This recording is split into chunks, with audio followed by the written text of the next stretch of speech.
Hello, welcome to the 30th day of December 2021. My name is Kurt, and this is my Good Life meditation for today. This is my daily remembrance of yesterday, consideration of my objectives and principles, and my forecast and plan for the day. So let's get started as the dogs come join me. Come here, Ollie. Come on. Hi, Rudy. All right, yesterday, another good day. I had a plan of action for the first part of the week, which was to lay in the first to complete the project plan for my big project, and then to lay in the tasks, milestones, and really identify the scope. To clearly identify the scope for my projects, and I did that. And then yesterday, I got buy-in from the team, so we're ready to send the finalized project plan to our executive sponsor. I held off doing that. I was going to do that by the end of the day yesterday, but I held off doing that because I wanted to create a visual, something called a Gantt chart, to lay in the work breakdown structure, all the items, and then create a visual so I could send that to the sponsor so they can kind of see how the project will look in a visual way. And the new tool has something that does that, but I needed to play with it to get to understand it better, and I succeeded in completing it by the end of the day. It's still not as pretty as I like as other tools that I've used, so I'm going to mess with that today. So my goal for today is twofold. I want to get that document to the sponsor with that Gantt chart snapshot in place, and have that project in the new system set up and ready to go, so that come next week at the start of the new year, we'll just roll. And I want to do the same for the other two projects to the degree that I can. I don't have a completed project plan for those projects yet. So that's because they haven't really begun in earnest yet. So, but they will next week. If I can do that, if I can just get that done, then that will be a good week. It was a very good, very productive day yesterday. It's been a very productive week. Very pleased with work this week. And when I'm pleased with work, because during the work week, then I'm pretty pleased with life, because from Monday through Friday, that's pretty much all it is just work, because I go to sleep so early. There's not much of anything else. Had a good time with the family last night. Yumiko and I completed a movie we were watching, which we really enjoyed, and Emily's doing well as well. So here we go. Let's do the good life. My 7 objectives are as follows. 1, to be always ready to die, to have all of my life in a settled condition as much as possible, so that if I pass today, my family's in as good a shape as I could leave them. My relationships are sound and with few things left unsaid or issues unresolved. And I think that's the case as well, with the exception of my mom, which is a challenge. Not much I can do about that. I guess my mom, my relationship with my mom is as settled as it can be under the circumstances, and given my current abilities, my ability to manage and improve human relationships. Maybe if I had more skills, I'd be able to have a better relationship with her. But I think it's about as settled as it can be. So I guess it's in good shape too, given, accepting the realities of the circumstance. And then finally, my art. So my book, Going Alone, is complete. I love it's even in hardbound. I'm really pleased after it was 3 years of writing and another 3 years of editing. I really do think that it's finally in its final form. So my life's work is done. This is, the book is complete. And basically, by the way, this Good Life meditation is based on this. It's based on the chapter in here called The Good Life, where I recite, where I categorically outline the objectives and principles, because they are the outcome of going alone. Going alone wasn't the result of the book. Going alone was the circumstance which demanded a response, and the good life is that response. Yeah, so I'm ready to die today. I don't want to, but I'm ready. Next is the next objective is the cultivation of good emotional, no, to make good and effective use of time, to not be wasteful of my days.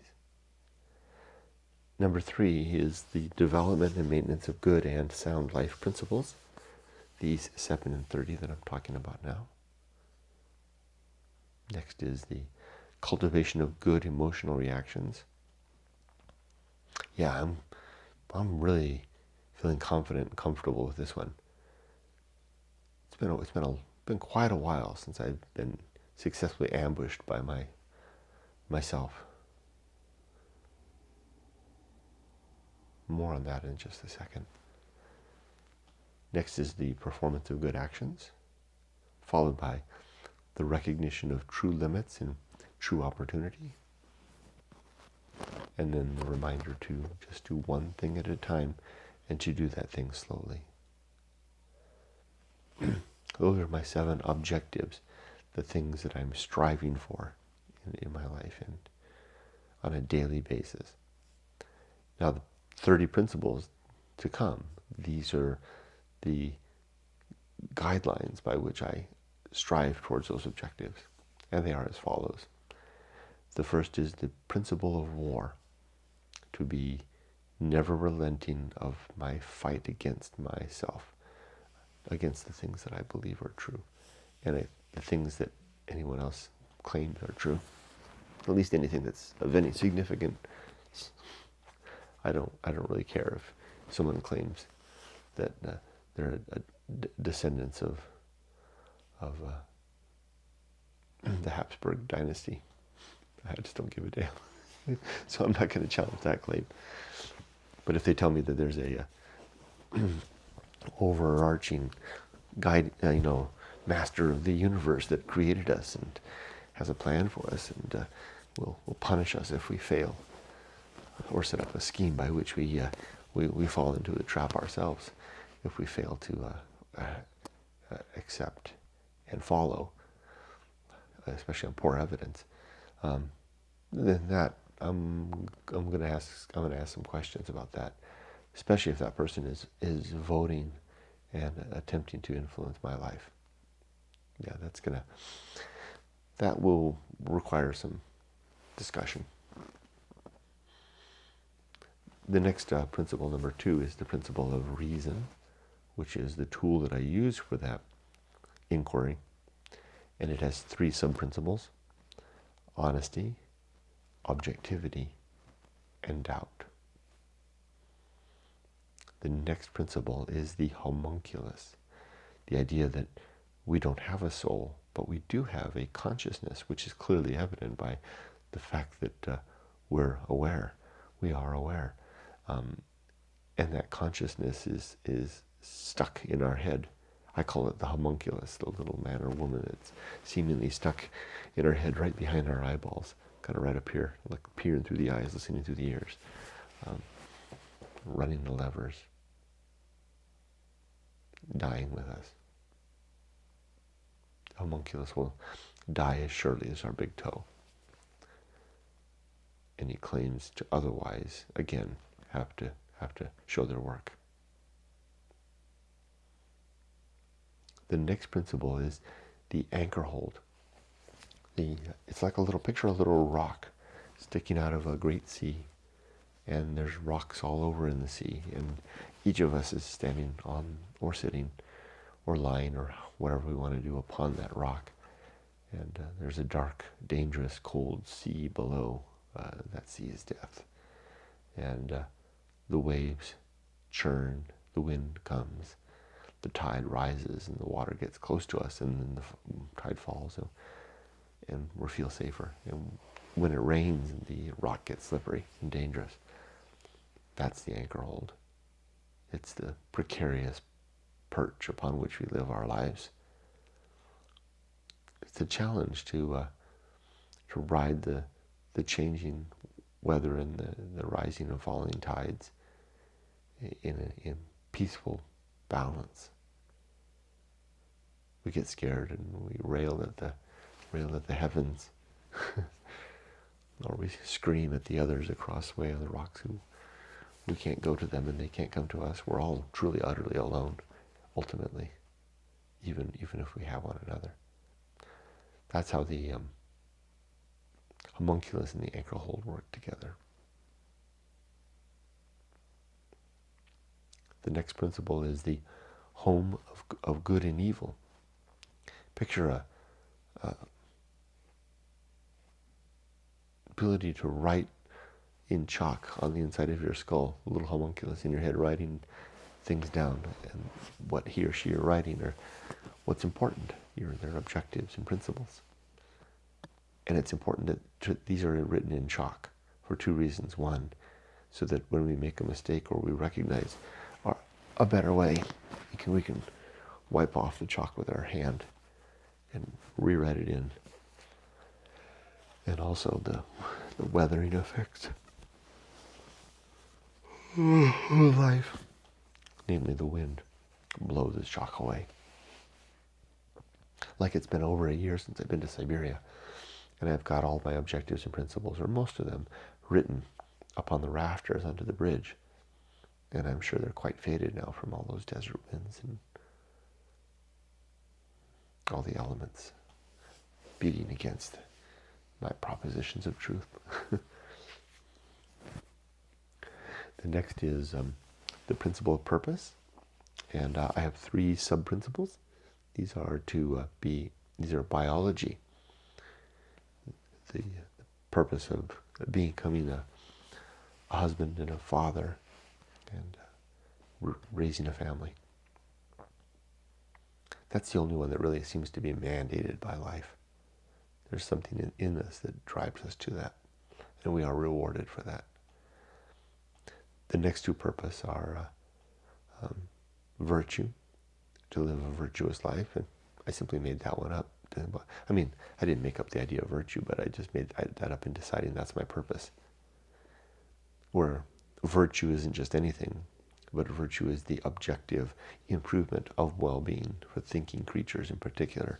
That means that they're healthier, happier, doing better. And then a mission, and I mentioned already my mission is my book and sharing of these objectives and principles, which I'm doing right now. That's why I make these videos. The next principle is the atomic principle, the reminder that we're just made of atoms and molecules, and that when we die and they burn us up in the fires or let us rot if we're so lucky as to be composted, or they stick us in a box full of chemicals and stuck us in the ground, that in any of those circumstances, sooner or later, we'll be reduced to bones. All the other stuff will be a part of the environment again, and ultimately those bones will go away unless they fossilize, and even then they go away because they just become stone. Everything will be gone, ashes to ashes and dust to dust. The next principle is the principle of nature. Everything has some particular nature, and it's good to recognize what that is. For example, I was talking to a coworker yesterday, and we were dealing. I won't get into any generalities. We were talking about a circumstance that was a challenge, and we simply recognized that was the nature of that circumstance. We can't really change that. We can avoid it, We can accept it, or we can mitigate it, using project management terms for risks. In this case, we can't really mitigate this one. It is what it is. So all we can do is really accept or avoid. In this case, I simply accept it. That is the nature of that circumstance. The next principle is the pirate ride. The idea that free will might be an illusion, and that though it looks like we're making choices, we're more like pinballs hurtling along and being jarred about by the universe, winding up in one hole or another. It's the first time I've ever said it that way. I kind of like that, like a pinball.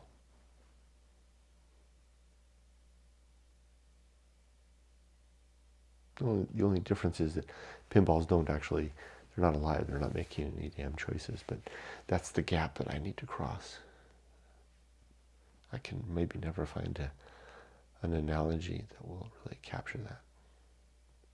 So that's pretty close, though. The next principle is the principle of maturity and the sub-principles of wisdom and fortitude. We are mature when we wisely remember our successes and failures and have the fortitude to stay the course and to avoid the mistakes again. And maybe even avoid mistakes we've never encountered because we're wiser. Next is the social principle. We need one another. We are social creatures.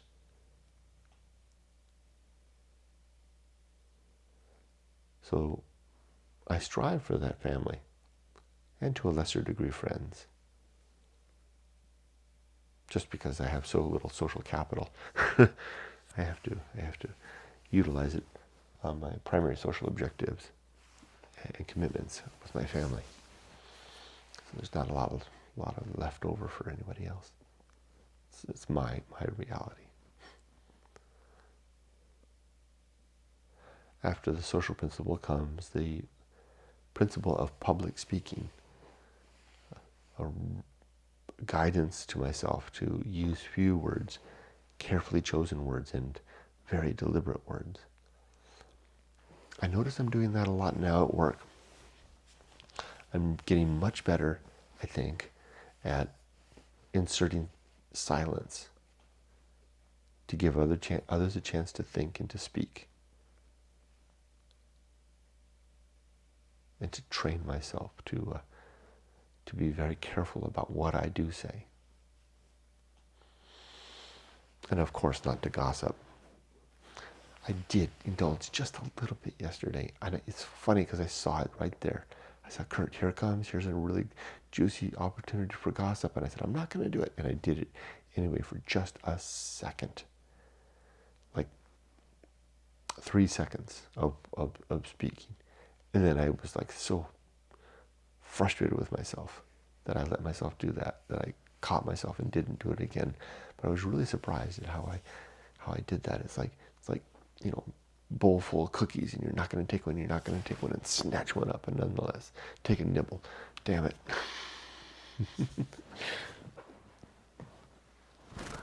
That's public speaking. After that comes temperance and the sub-principles of suffering, simplicity, and apathy. A temperate life is a life when we suffer, when we deny ourselves. Like if I had denied myself that gossip, I would have suffered a little bit, but I would have been I would have been a more mature person, and I failed. I'll do better next time. A simple life is a temperate life. And apathy is the recognition of that which is outside of our control, and to control our emotions and response accordingly.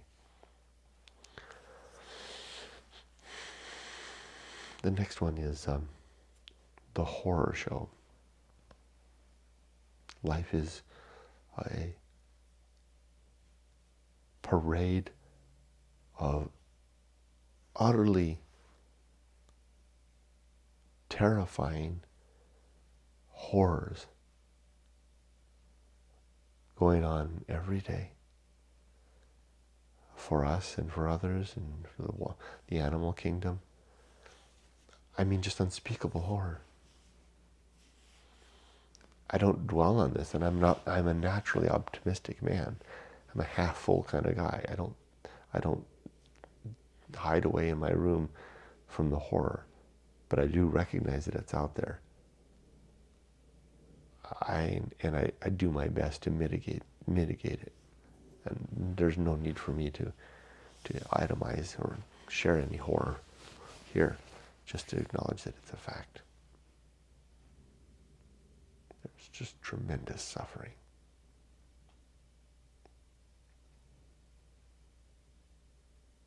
So much of it seemingly needless.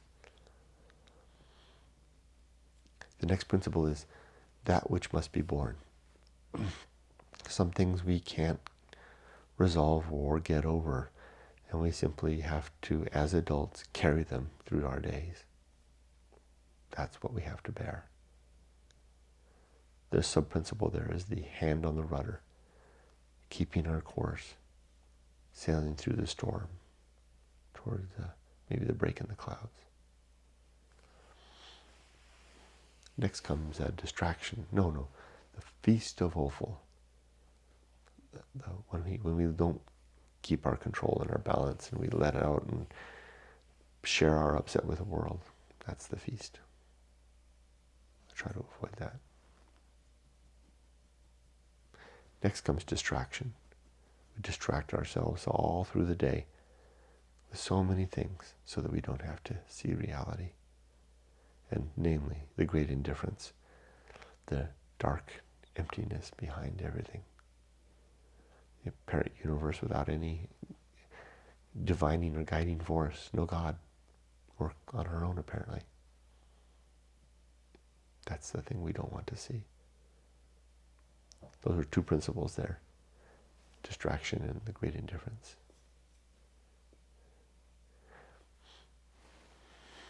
Next comes the best seat in the house. To not want to be anyone else or be anywhere else or be doing anything else, but to be all right with who I am and where I am and what I'm doing right now. After that comes the path of wildness. It's easy to find. The course of a stream, leaves blown in the wind, a beast's track through the brush, and the direction of our first inclination. We are on the path when we're pushing through to new life, when we're struggling and having a difficult time and doing something that we are scared of. That's when we're on the path.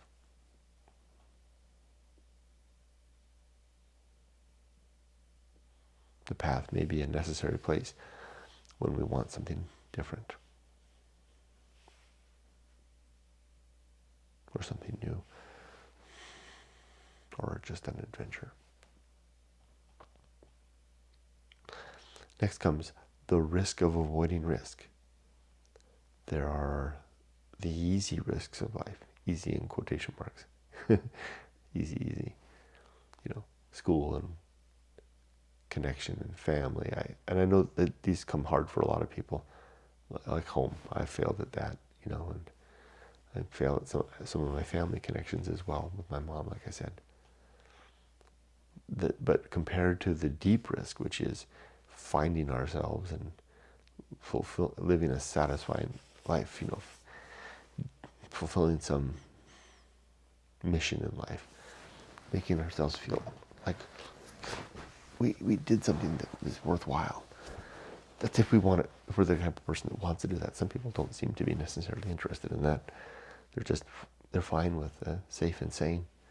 But if you have a drive for those deeper things, that I call them deeper, then you better do them, especially when you're young, because it gets harder and you become locked in and we ossify through life. And then the change is not so much possible. And the consequences that we regret. When we get old, if we went after the surface level stuff, we regret and wonder about the adventure that we could have had of life And if we just go after the adventures, then we regret and wonder later about the family or the security that we might have obtained if we'd attended to those things. It's really hard to do both. The plan that I recommend is to attend to the deep level risks during the decade of our 20s, when we can afford to make mistakes and lose and bleed and maybe even die. And then once we enter the decade of our 30s, then to begin to work on the career and the family, etc. But get the education early. Get the education right after high school, go to college and finish that.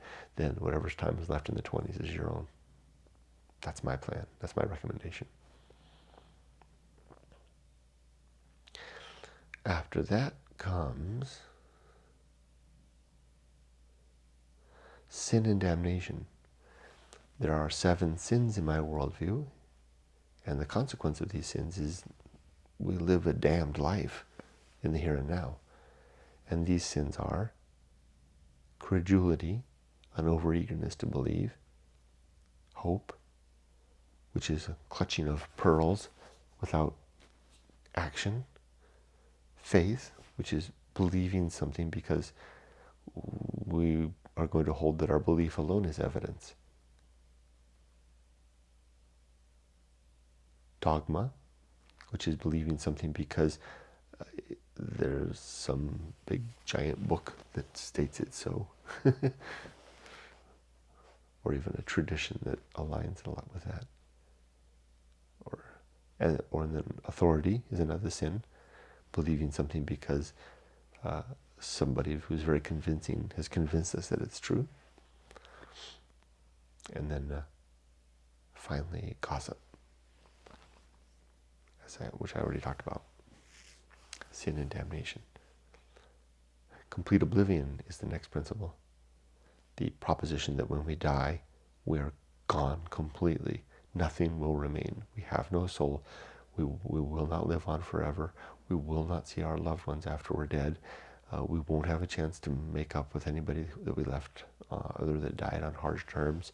And there will be no justice after life. That Hitler got away with it, except for the fact that he had to commit suicide. So did Stalin, Pol Pot, etc. The crimes that we commit, unless the justice is meted out in the here and now, in this life we live now, there will be no justice later. But if it's any consequence, we won't be around to enjoy that getting away with it, because we'll be utterly wiped out by death. So that's sin. That's complete oblivion. No final reunion, no final reconciliation, and no final justice, because there is nothing after this. At least that's where the evidence seems to suggest. Next is the great life adventure, which is one or more key events in our lives or experiences that help us to create our identity and our personality and our story. That's again, recommend those great life adventures in our 20s. It gets harder to do as we get older. And it's harder to recover from the mistakes when we get older too. After the great life adventure is the season of philosophy, which is simply a reminder that when the little voice inside your head starts nudging at you to write something down, or to take a photo, or make a painting, or make a vlog, or whatever, then do it, because that voice will fall silent eventually.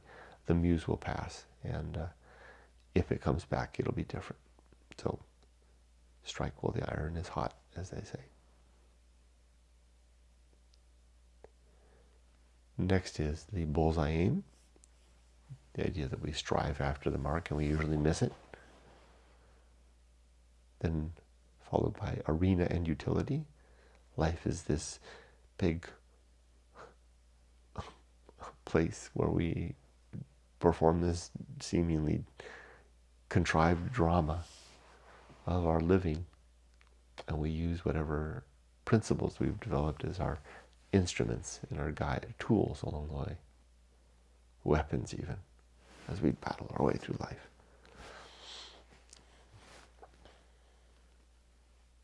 Next comes the uphill climb, Life is a struggle up, always steadily marching forward and up. Beware the stops. It's easy to stop and stop moving. And then we might ossify and freeze. It's cold on the heights after all. But what a view.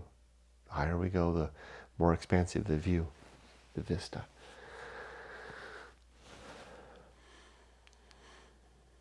The next principle is nothing is enough. The suggestion that less is more, or less is better at least.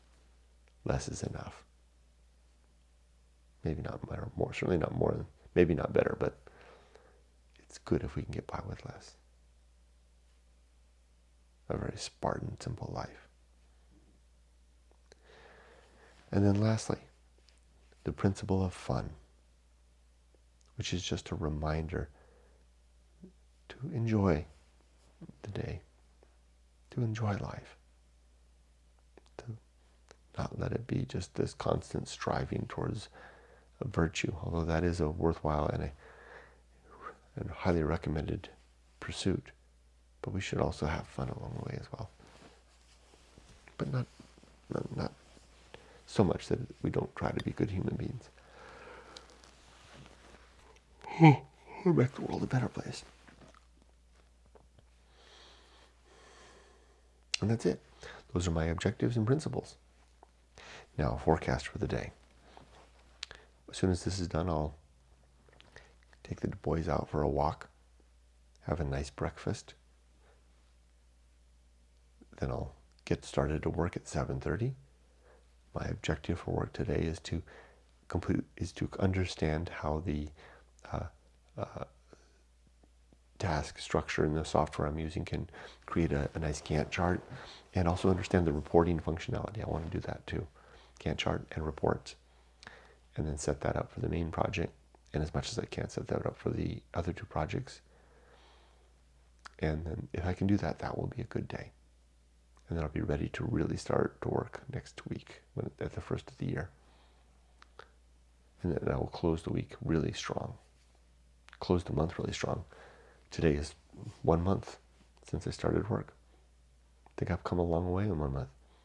It's been a good month. I'm ahead of the curve.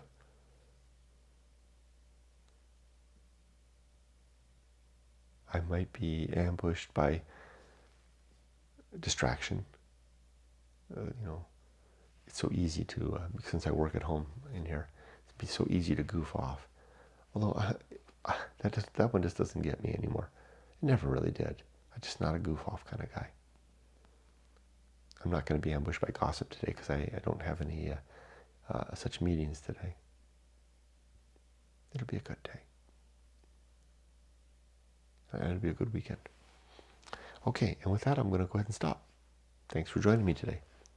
I wish you all the best, and please remember to be safe, but not too safe. Bye-bye.